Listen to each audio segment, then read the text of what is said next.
வான் வழியா தூக்கிட்டு போறான். ஜடாயு பார்த்தான், ஜகத்துக்கெல்லாம் மாதாவா இருக்கிற அவளை அபகரணம் பண்ணிட்டு போறியே, அட பாவி, உன் செல்வாக்கு எல்லாம் இழந்து நாசமா போக போகிறாயே, இப்படி செய்யலாமா, கெட்டாய் நின் கிளையோடும் என்று ஜடாயு வந்து சிறக விரிச்சிட்டு மறிக்கிறான் போறது. இவன் தான் ஆகாச மார்க்கமா தூக்கிட்டு போறானே. கழுகரசன் அவனால என்னென்ன முடியுமோ போராடி அழகால கொத்தி கிழிக்கிறார் ராவணனுடைய முதுகை. ராவணனுடைய கொடிய அழகால ஒடிச்சு வீழ்த்துறான். ஜடாயுவினுடைய அந்த அழகானது, கழுகரசனுடைய அழகானது இந்திரனுடைய வஜ்ராயுதம் போல இருக்குமாம் பார்க்கறது. இந்த அழகுனால வெட்டி வெட்டி அவனுடைய கொடிகளை வீழ்த்துகிறான், புட்டிலை வீழ்த்தினான், அம்புகளை சிதைத்தான், முதுக கிழிக்கிறான், இத்தனையும் பண்ணுகிறான். அப்பொழுதும் சீதையை விடுவதாக இல்லை. இந்த ஜடாயு செய்த போரை பார்த்துத்தானே சீதை அசோகவனத்தில் இருக்கும் போது ராவணனை சொன்னான், தெரியாதா உன் வீரம், உன் வீரம் தெரியாது, ஒரு பறவை கூட சண்டை நீ போட்ட லட்சணத்தை பார்த்தனே.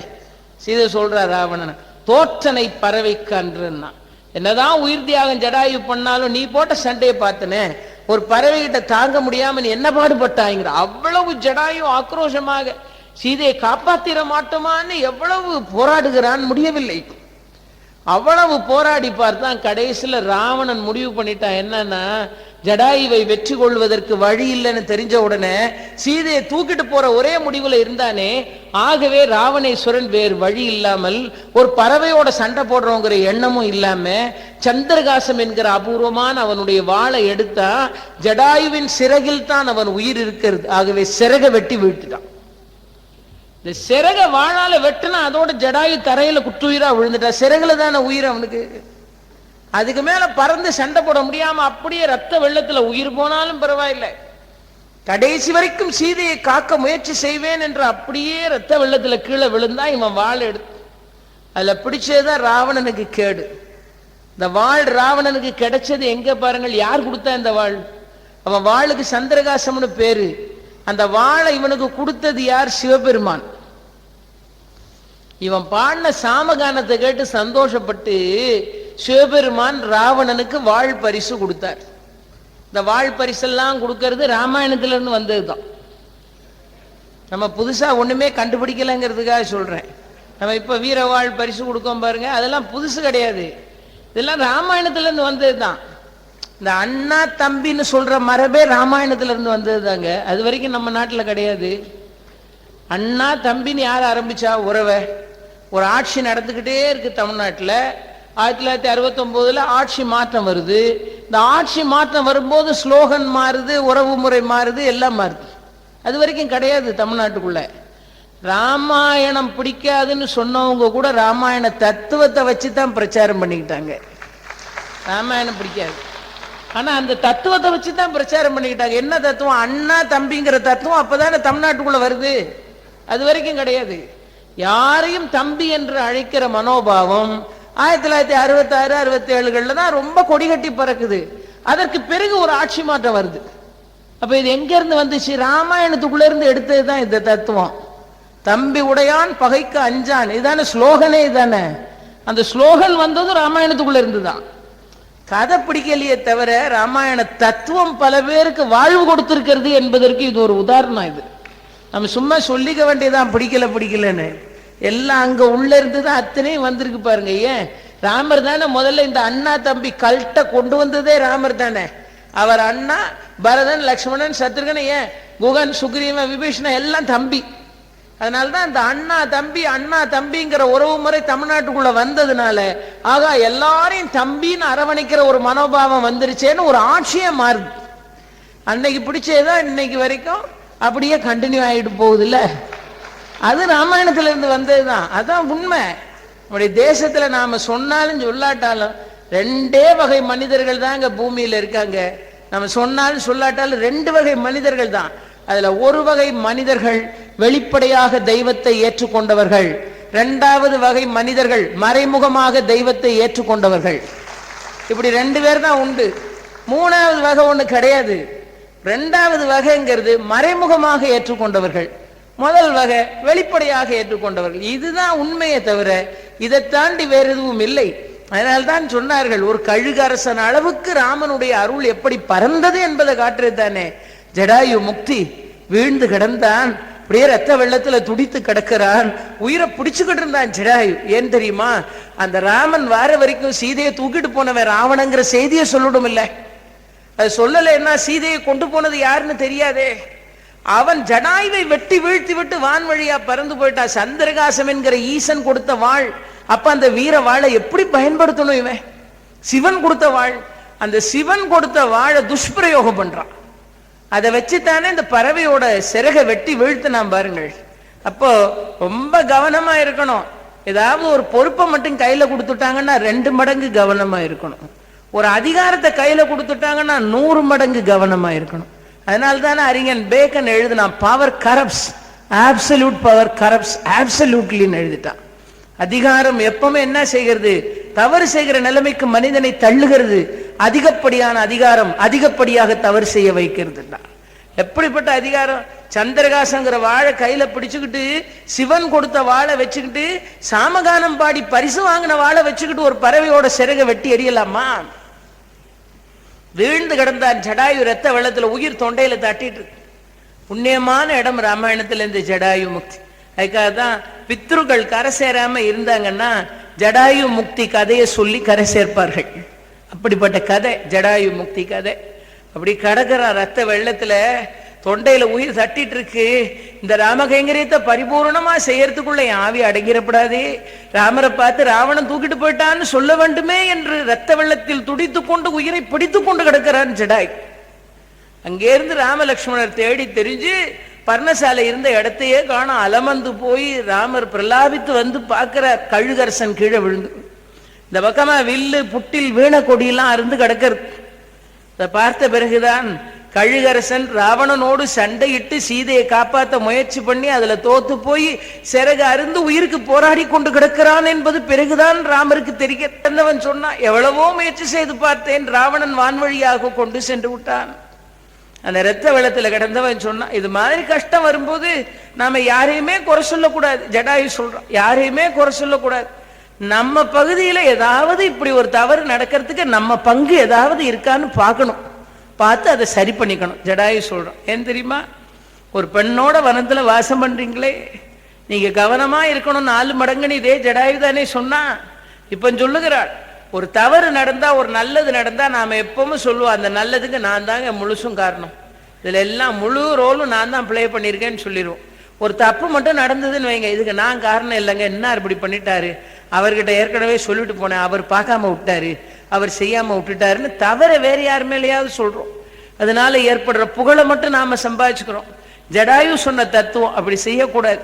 எந்த ஒரு இடத்துல தவறு நடந்தாலும் அந்த தவறுல நமக்கு எத்தனை விகிதாச்சாரம் பங்கு இருக்குன்னு பார்த்து அந்த பங்கை சரி பண்ணிக்கணும்.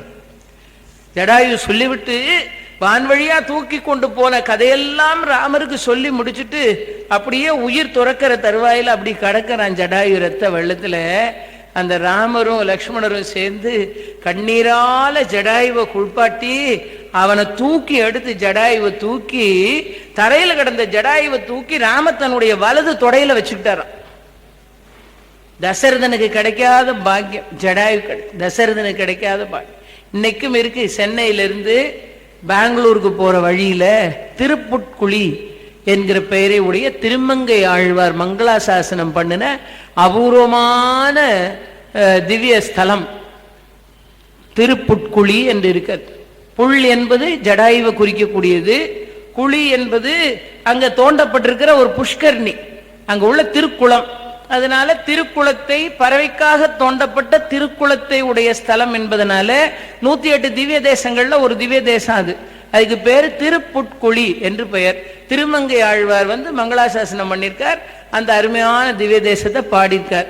அந்த ஸ்தலத்தில் இருக்கிற தாயாருக்கு பேர் அழகான பேர் மரகதவல்லி தாயார் பேர். அங்க இருக்கிற சுவாமிக்கு பெருமாளுக்கு பேர் விஜயராகவ பெருமாள் அப்படின்னு பெருமாளுக்கு பேர். அந்த ஸ்தலத்துல இந்த ஜடாயுவுக்காக ஸ்ரீ ராமச்சந்திரமூர்த்தி இந்த ஜடாயுவை இப்படி வலது தொடையில தூக்கி வச்சுக்கிட்டு ஜடாயுவுக்கு வேண்டிய இறுதி கடமைகளை செய்த இடம் அந்த திருப்புட்குழி என்கிற ஸ்தலம். அதனால அந்த ஸ்தலத்துல போய் பெருமாளை சேவித்தாலும் பித்ருக்கள் கரை சேர்வார்கள்.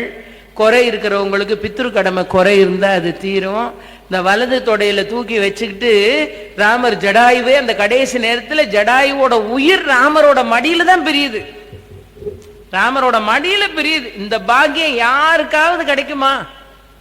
தசரத சக்கரவர்த்திக்கே கிடைக்காத பாக்கியம் ஜடாயுவுக்கு கிடைத்தது. ராமருடைய வலது தொடையில் இருக்கும் போது ஜடாயுவுக்கு உயிர் பிரிகிறது. இந்த வலது தொடையில இருக்கும் போதும் எழுதுனாங்க பாருங்கள், அவனை தூக்கி எடுத்து இப்படியே வச்சுட்டு வலது தொடையில வச்சிருக்கிறாரா ராமர். அப்ப இந்த கழுகரசன் ஜடாயுவுக்கு உயிர் போது உடம்பெல்லாம் ரத்த வெள்ளத்துல கிடந்தானே. அப்ப ராமர் தூக்கி வச்ச உடனே அந்த பறவை அணைத்து கொண்டிருக்கிறார். அந்த ஜடாயுடைய மேனியில் உள்ள ரத்தம் எல்லாம் இப்ப ராமர் மேல.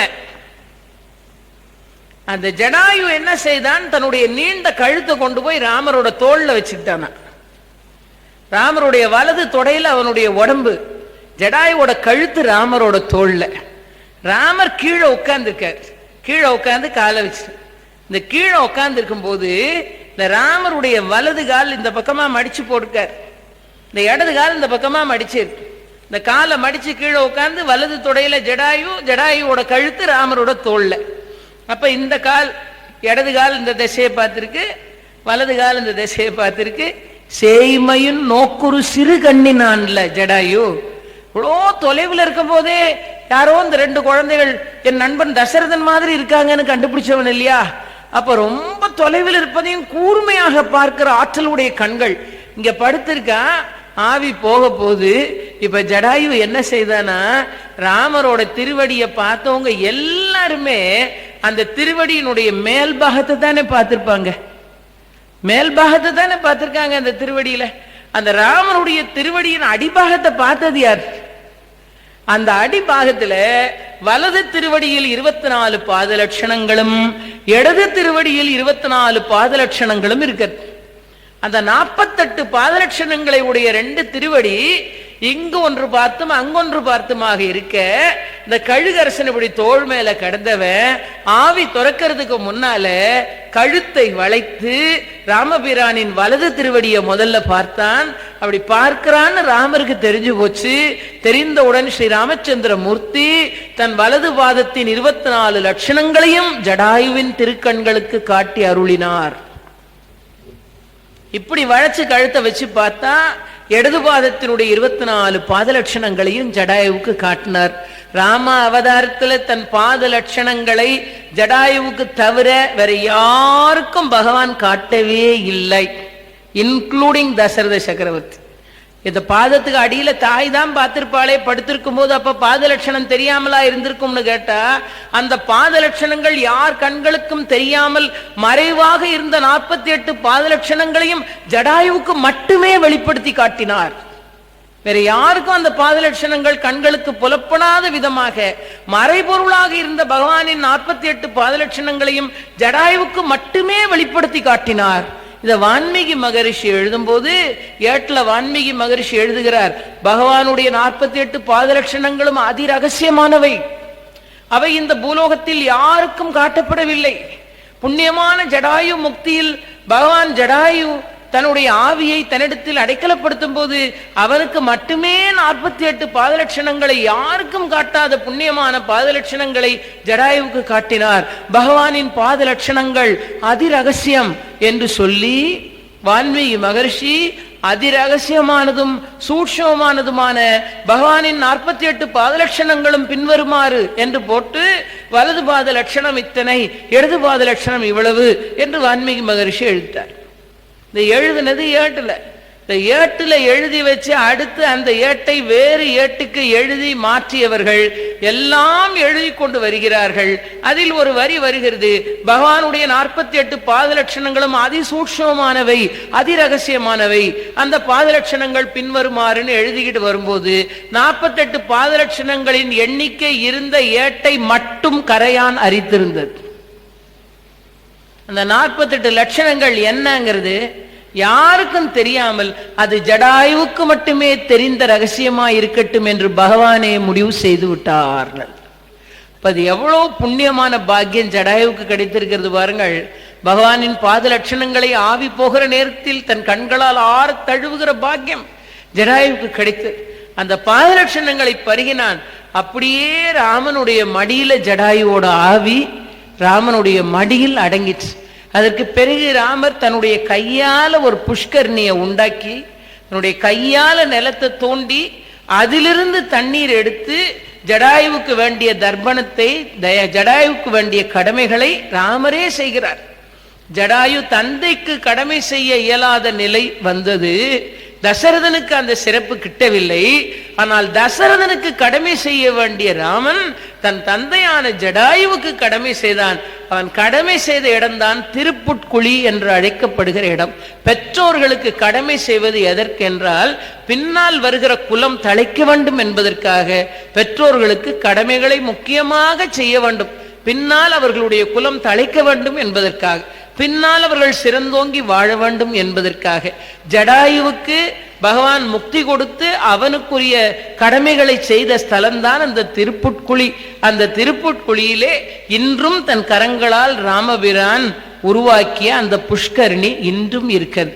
திருப்புட்குழி திவ்ய தேசத்தின் வரலாற்றை படித்தீர்கள் என்றால் அமாவாசை தினத்தன்று அந்த ஸ்தலத்துல போய் மரகதவல்லி தாயாரையும் விஜயராகவ பெருமாளையும் வணங்கிவிட்டு மகப்பேர் இல்லாமல் புத்திர பேர் இல்லாமல் சிரமப்படுகிறவர்கள் அந்த தாயாரை பிரார்த்தனை பண்ணின உடனே அந்த அமாவாசையில அந்த புஷ்கரணியில போய் குளிச்சுட்டு வந்த உடனே அந்த பொண்ணோட வயிற்றில் இன்றைக்கும் இருக்கிறது வறுத்த பயிரை கட்டி வைத்து விடுவார்கள்.